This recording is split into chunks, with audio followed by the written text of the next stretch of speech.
Hey guys, Craig here, just with a heads up. This week's episode was supposed to be last week's episode, but I struggled a little bit with the editing on this one. Basically, what happened was we got to the end of the recording, and the recording software that I was using just stopped working. And so I'm missing like the last 2 or 3 minutes of video and audio for this recording, which sucks, and I was trying all sorts of clever things to make it work, but ultimately I just decided, you know what, it's a fun enough conversation that even though we lost the last couple of minutes, that's fine.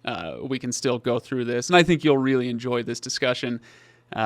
It's not terribly deep or life-changing, but it's a ton of fun, and S.L. Huang was a great guest, and so I thought I'd still put it out there. It'll just kind of fade out at the end. Don't worry, you didn't miss a ton. I was getting into my stupidest questions at that point. And so it'll cut off pretty quickly, but just know that that's why. So apologies to SL Wong, apologies to you guys for kind of the weird ending on this one, but thought you'd still enjoy it, so let's get to it.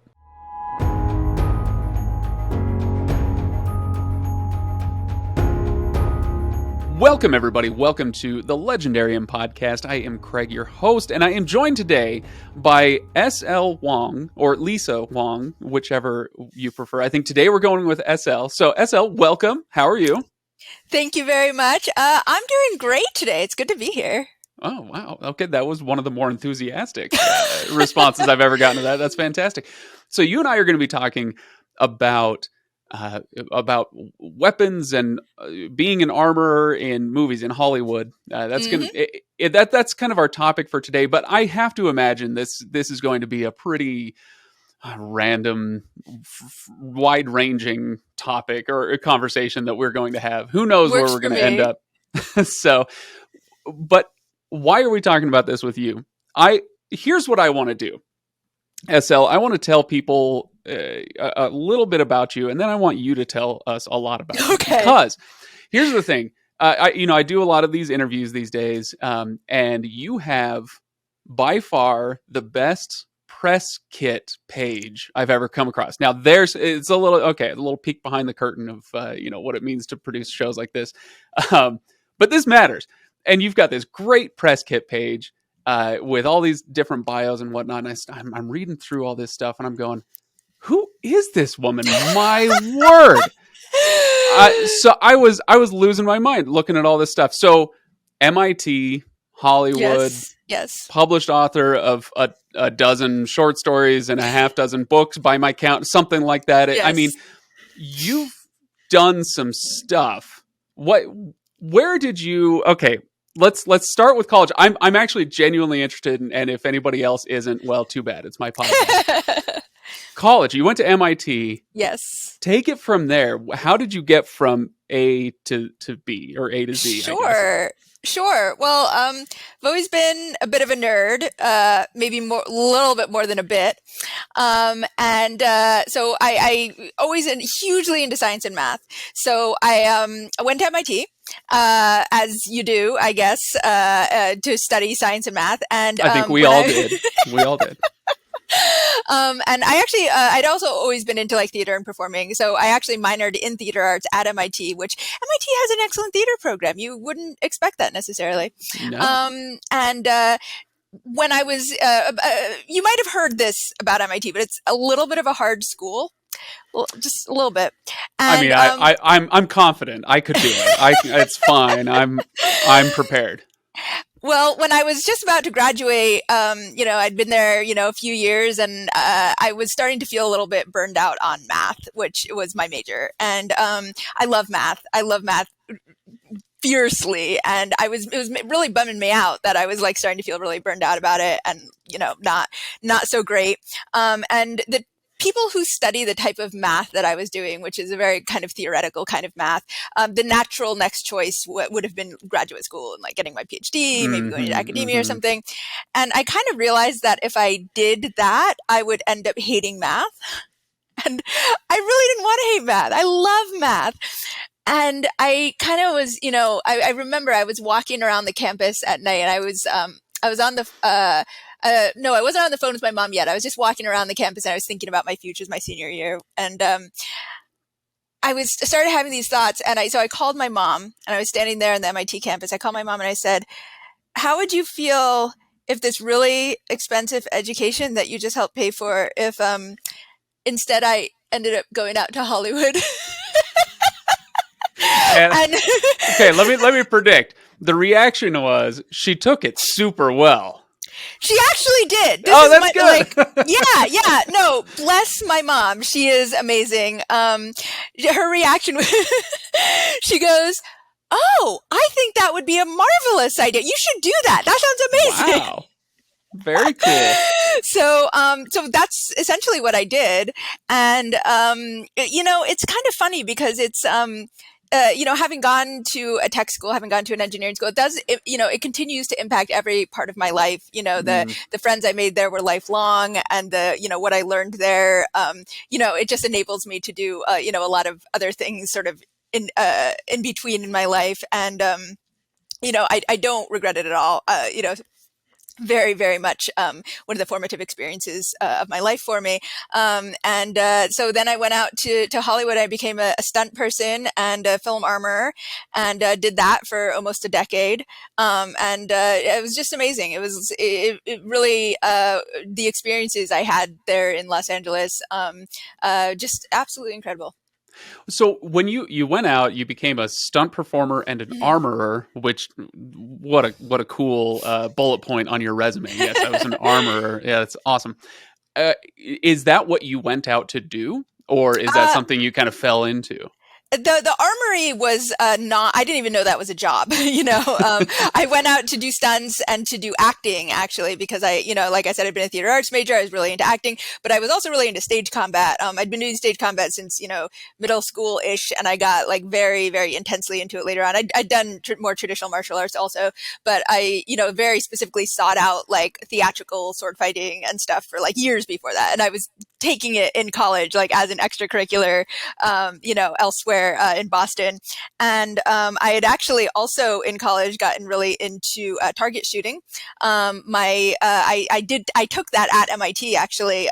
MIT, there are two gun ranges in the vicinity of Boston, and one of them is in the basement of the MIT Athletic Center. At least that was true then. Like MIT had this incredible pistol shooting team. Like they would regularly beat the military academies and stuff. And I actually wasn't on the team. I just like took it as an extracurricular. But our coach there, Coach Wilhart, who he's no longer there. He went on to coach the Paralympic shooting team, which shows you like just what an incredible person they had coaching there.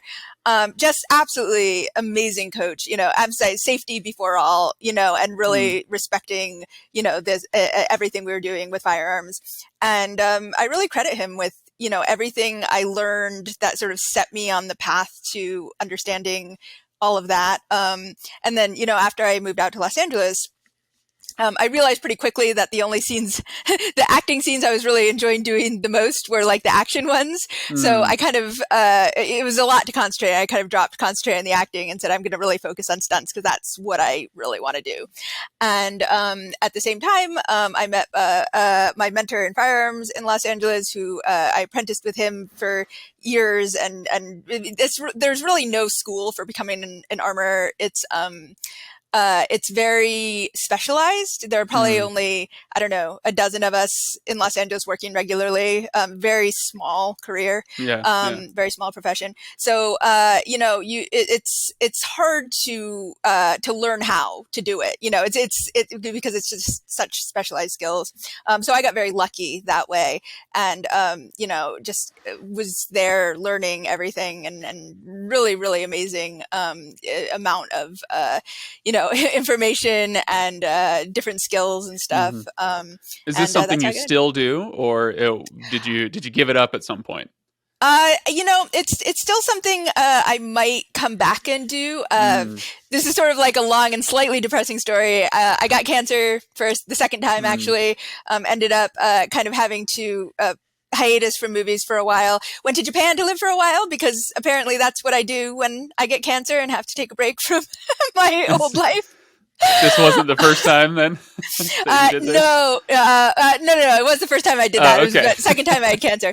So when I came back, I moved to Chicago, and I've been doing stunts in Chicago. But that, pandemic hit very shortly after I came back. Everything sort of changed. So, I'm still sort of figuring out. I talk to people in LA still regularly, and they're like, "You should come back." I still get job offers back there and stuff. So it's all a little bit up in the air. And now I'm screenwriting a bit too. So it all might come back around. But the whole pandemic thing has sort of like, I don't know, put everything in flux for a few years, I feel like. So hopefully I'll get back and be doing a bit more of it as things kind of get more back to normal.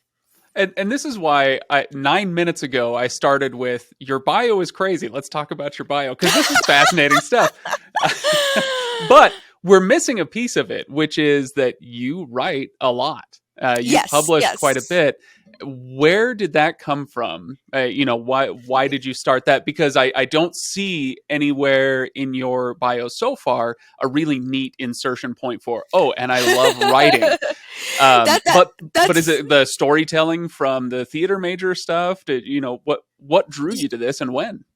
That's so funny because writing is actually currently my primary profession. That's like what I Right. do with my days, right? That's how I earn my living at the moment. And, I've been writing my whole life. It's, from when I was very young, like I was helping, my mom clear out some old boxes recently, and like in my school notes, you see me like writing stories, like notes on chemistry, and then the next page is like half a story, and then more notes on chemistry. So it's always something I've done, and it was always something that I wanted to like be a published author when I was in fact in middle school. I would like shame myself because I knew of a published author. His name's Gordon Corman, who had been published at like age 13, and we had like read some of his books in school, and I actually really liked him, and I was like, Gordon Corman published a novel at 13. Why haven't I done that yet? Like the naivete, right, of this very young, like obviously like nothing I was writing was publishable.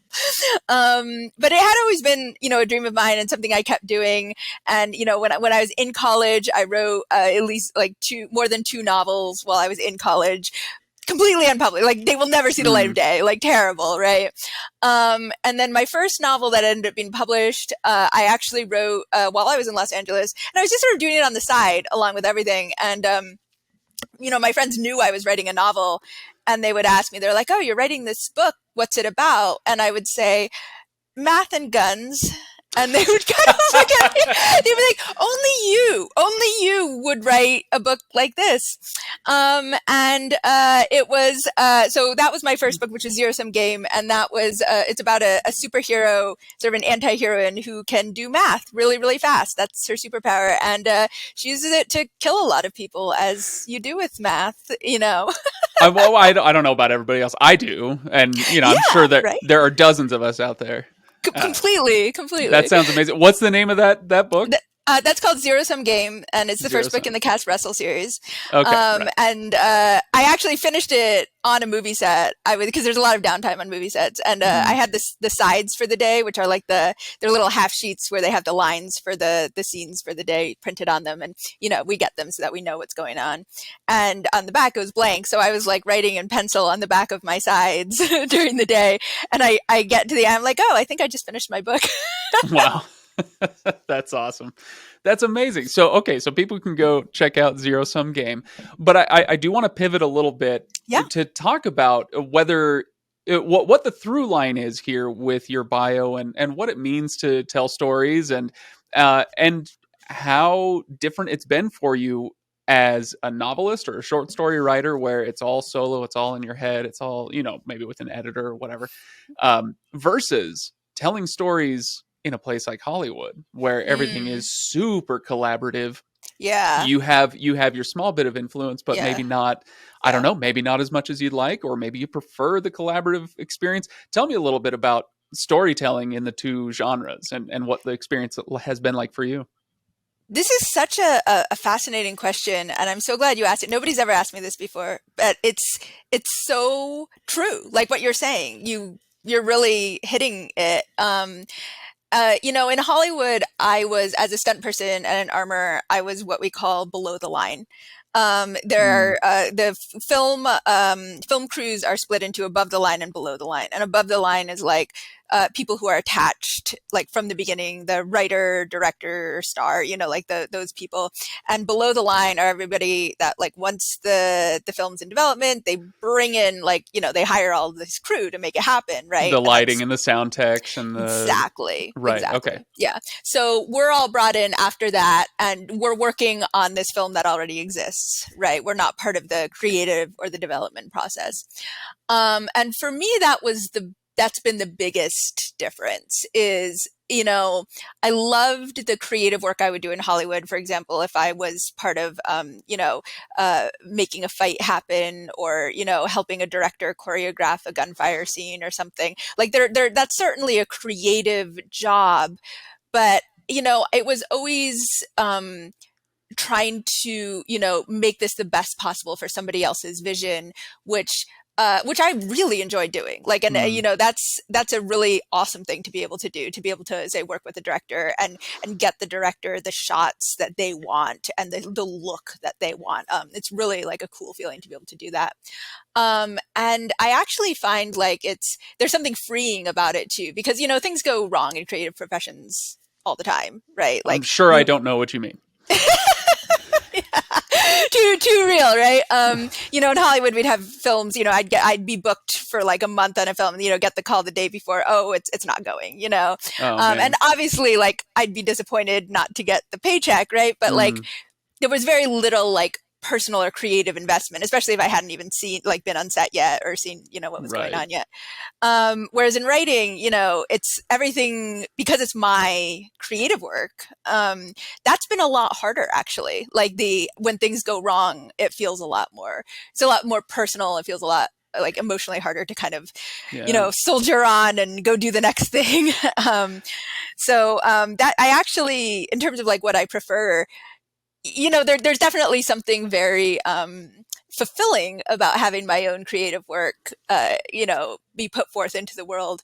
But it also comes with its own trials, I guess. And there was something very freeing about, being the collaborator in that sense. Yeah, when it comes to doing your own thing, that the self-motivation required, like, I'll watch YouTubers, for instance. Okay, so some people are watching us on YouTube. Other YouTubers who are cranking out decent content every single day for years and years, and the self-motivation required to do that is completely alien to me. I have some, not that much. And when it comes to collaborative projects, being part of a team, creating something even similar to that, like you say, oh man, it can be nice to just let somebody else make the decision, and then I'll be the executor of your vision. But thanks for coming up with a vision. It's nice sometimes. And it feels great to like make that happen, right? Yeah. To be part of that, to be part of the process. Really, really good. Yeah, absolutely.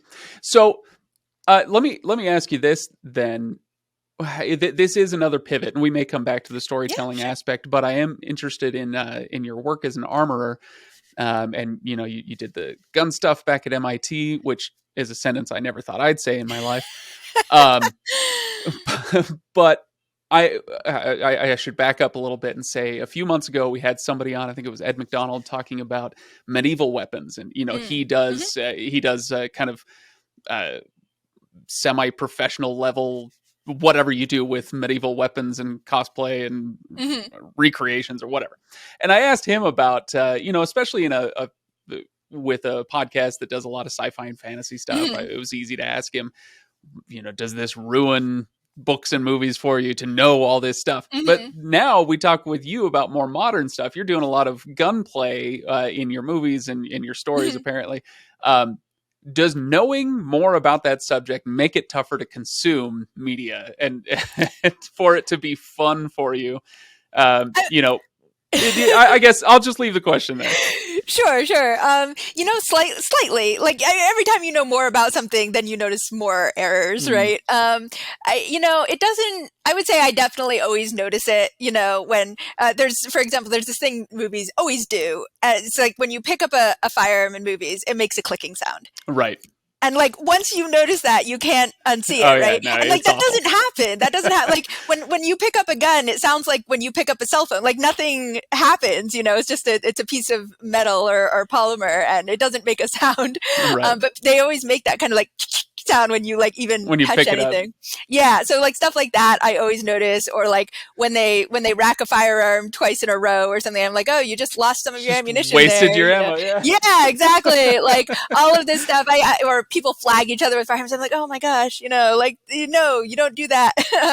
So all of this stuff, of course, I see. But I would say like I tend to be able to separate myself a little bit from that, Mm, and really still get into it and enjoy. I've always been like an action movie junkie, so I've always loved that. And even if it's like totally unrealistic, and I think part of this is like in movies, like even as a professional, we would always tell people what the realistic thing was. But a lot of times they didn't necessarily want the realistic thing, or right, they right. didn't care, or they wanted the cooler, like, can we do that, and the 9 millimeter, like blast the person backwards. And it was like, I mean, that wouldn't happen, but we can do that. you know? So, and I would just like roll with it. We would tell them what was correct if they wanted. And some directors really cared, right? They would be like, Right. oh, no, no, no, tell me what's right here. Tell me what would actually happen, and we would, that was part of our job, that we would tell them that. And they would be like, okay, we'll rearrange the whole scene so that is exactly how it would be realistically. And that's really cool, actually, to like work with people who are so into that nitty gritty. But then, you get the people who are just like, I want the explosions. And, I'm cool with that too. I would say that I definitely appreciate really well done, action scenes now, like just a lot Mm, more, because I have that level of appreciation. I think particularly for like sword fights and, some of those longer fights, just like greater appreciation for when people really can put into that. So yeah, I wouldn't say it's ruined things for me, although there are probably a few things that I would enjoy more. But on the other hand, I can enjoy those like those really well done scenes more. So yeah, no, absolutely. Yeah, it's there's the old thing about the last thing the waitress wants to do is go home and make coffee, right? mm-hmm. Yeah, We get so wrapped up in our work during the day, it's like I want to take a break from it. So yeah. I have a vision of you now working all day on action scenes and then going home and watching just like fried green tomatoes or like Runaway Bride or something else starring Julia Roberts. I don't know. Still not my thing as much as the action stuff, I have to admit. I will say it's gotten harder for me to read since becoming a professional author. Because Oh, I used to read interesting. like I used to read everything. I would joke that I would read the back of the cereal box, like anything with text on it. Mm. When I was a kid, I was just like, I would walk into lampposts reading. I was one of those huge reader, and imagination always like, Now I've got that opening song from Beauty and the Beast stuck in my head. oh yeah. That was actually my first play that I There did as you a go. All child. right, how about Yeah, that? the connection. But yeah, the that sort of like internal editor for writing, I found a lot harder to turn off than my like gun or sword Yeah. knowledge, like historical knowledge. Yeah. No, that makes a lot of sense. Yeah. Okay, so gosh, where where do I want to go with this now? Let's talk then about your books specifically. I want to give Mhm. you a chance to sell people on the books. You've already mentioned Math and Guns, which is quite the combo. Tell us a little bit more about that trilogy. It's called the Cass Russell series. Yes. Tell us a little more about that because that is now being re-released. Is that right? Yes, yes. I initially self-published it because I was working as a stunt person at Armor. That was, my living. I wasn't looking necessarily to like jump to being a professional author. That sort of happened coincident with the whole like cancer and moving to Japan. It kind of like Mm, serendipitously, my life went in different directions. But so I self-published that first because I wanted to like just see the process through to the end. I was very proud of this book. And I'd been doing a lot of research, and I was, becoming part of the, writing publishing community, and like, talking to people and stuff. And I'm still very glad I did that, in the sense that I learned a ton doing it. And I also learned self-publishing that series that self-publishing was not actually the best path for me. Hmm. I'm very, I tend to be very perfectionistic about things, and it was very hard for me to, like, self-publishing operates very fast and like a lot of fast releases and trying to do all your own publicity. And it also changes very fast, like all the different, advertising and techniques and stuff. And it was not that, doing all those non-writer things and keeping up with it was just, it became very tiring very, very fast. So Yeah. by the time I was releasing my, third book or so, I was like, this is a lot. And right at that moment, Zero Sum Game got some interest, like some film interest, like from Hmm. Hollywood producers. And that was when I started to realize that I was in over my head. I queried agents, and I landed with my agent now, who's been absolutely amazing. And he loved the books, and he said, even though this is self-published, like it's very rare for a self-published series to get picked up. Like that pretty much Right. doesn't happen. Yeah. And he said, especially with the film interest and stuff, like I think I can get you a big five deal with a major publisher. Do you want that? And at that point I had realized that I did, and I was like, yeah, let's do it. Shoot. So Yeah. yeah, he's amazing. He's very experienced, and he just sort of like he made this happen, and so the Tor re-released the series. We did a lot of edits and stuff with my an amazing editor there at Tor, and that's just been quite the ride. And so it's I guess I've just been like hanging on and letting it take me. Yeah. Yeah. Absolutely. And um this series, tell me what it's about. You mentioned guns and math, set it up a little bit more for me. Sure. What is Zero Sum Game? What is it about? What's it doing? So it's basically about this mercenary retrieval expert in Los Angeles, and like a little bit of an urban fantasy vibe to the. It's more science fiction, but Los Angeles is obviously where I was working for a very long time, and I would go to all these film sets, and a lot of them are like very obscure places, or like under weird freeway overpasses, or very unsavory parts of LA where like the producers are paying off the local gangs to let us film. Like this is real. This Wow. is Okay. would happen. So I had all of this experience all around this city and like places that people don't normally go. And so it's kind of this woman who's living in this seedy underbelly of Los Angeles kind of thing, and very very violent, very violently living, and kind of falls into this conspiracy, or like runs up against this conspiracy. And so she has this superpower where she can basically like feel and see mathematics all around it, and she uses it a lot of times to like we said, fight and do violent things, Mm. but also can use it in kind of more creative ways. For example, she's trying to eavesdrop on a conversation once, and it manages to like use the mathematics to do that. And so she ends up running up against this other super powered type of person who's basically like doing all this manipulation of the world, and it ends up like escalating into this huge conflict. And then there are of course other characters surrounding them, some of whom are trying to do the right thing, and some of whom are very much not, but are allies anyway. So yeah, it's definitely that kind. It's sort of contemporary science fiction in present day Los Angeles, but with these kind of gritty superpowers.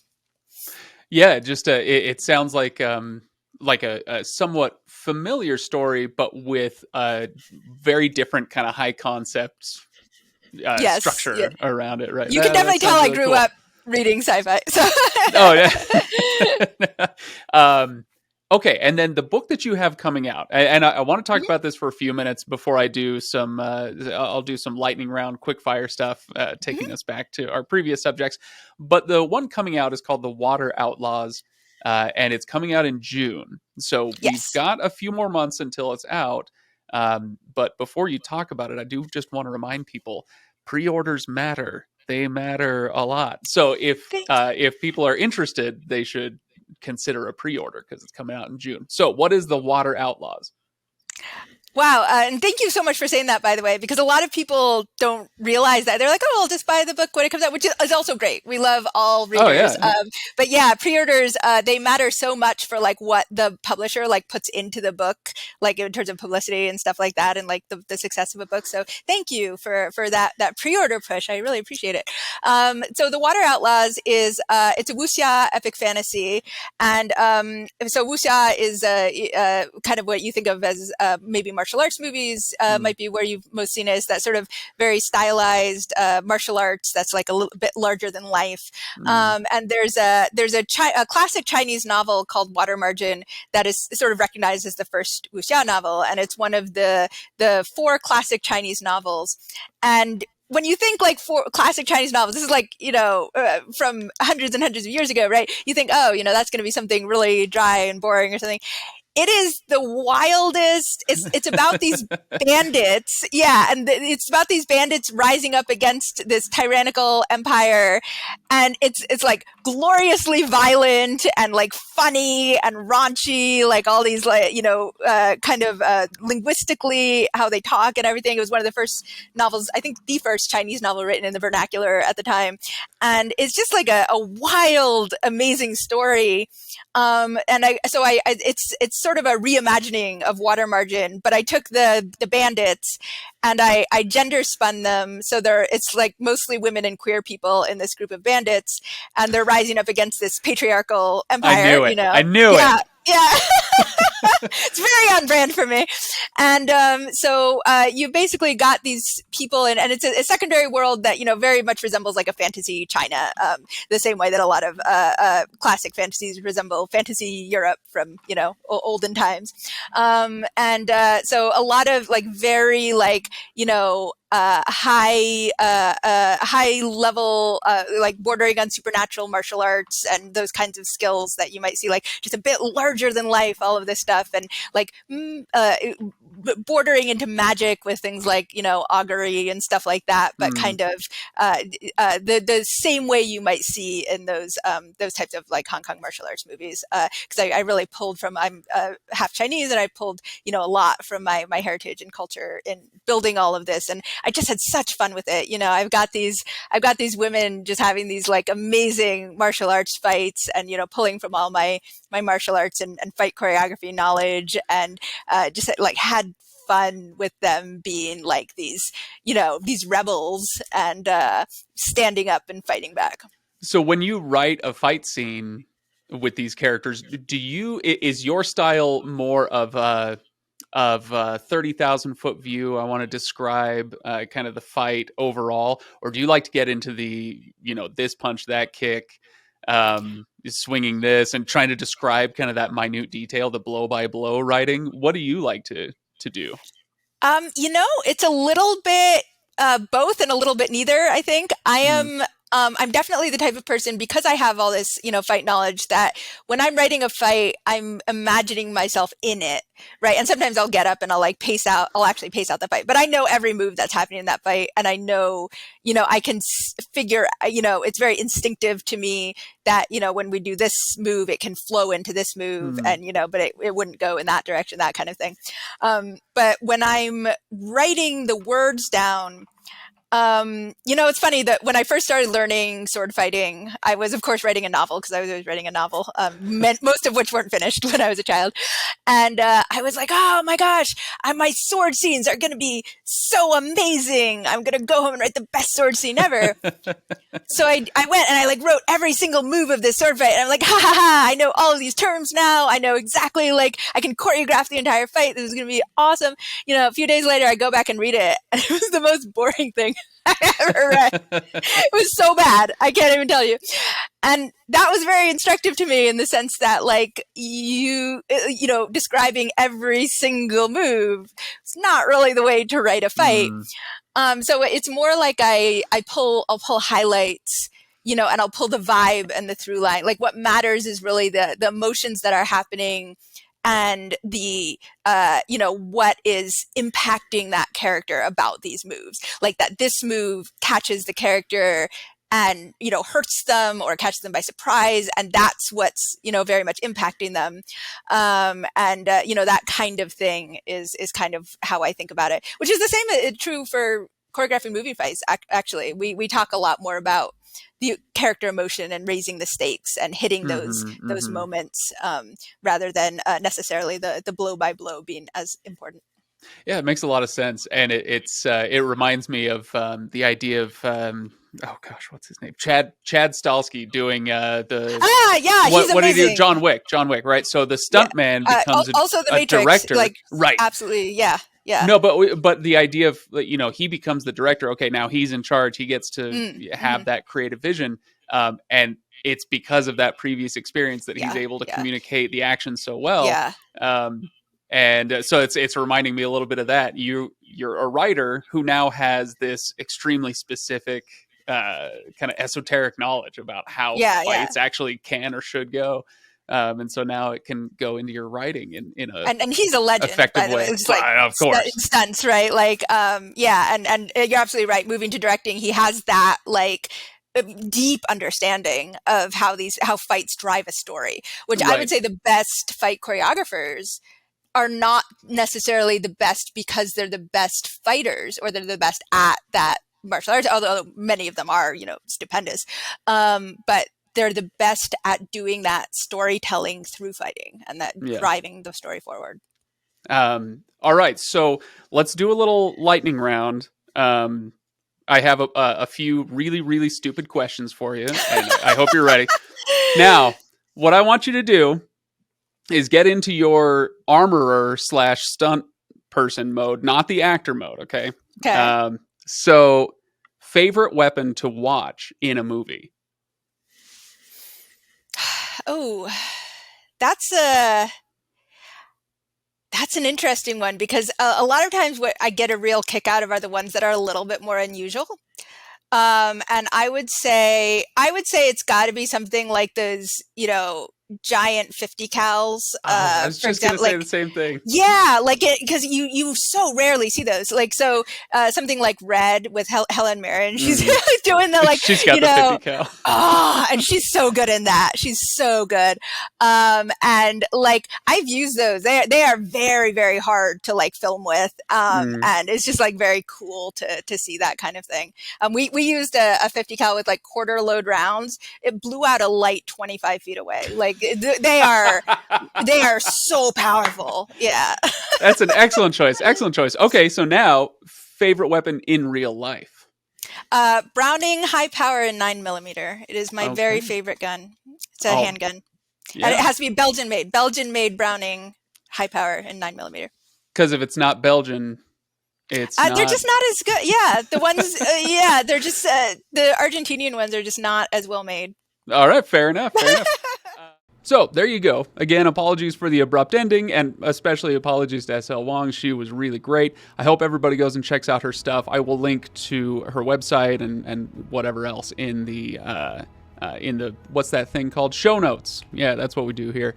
So be sure to go check her stuff out. Thanks everybody for listening, and I will see you next time.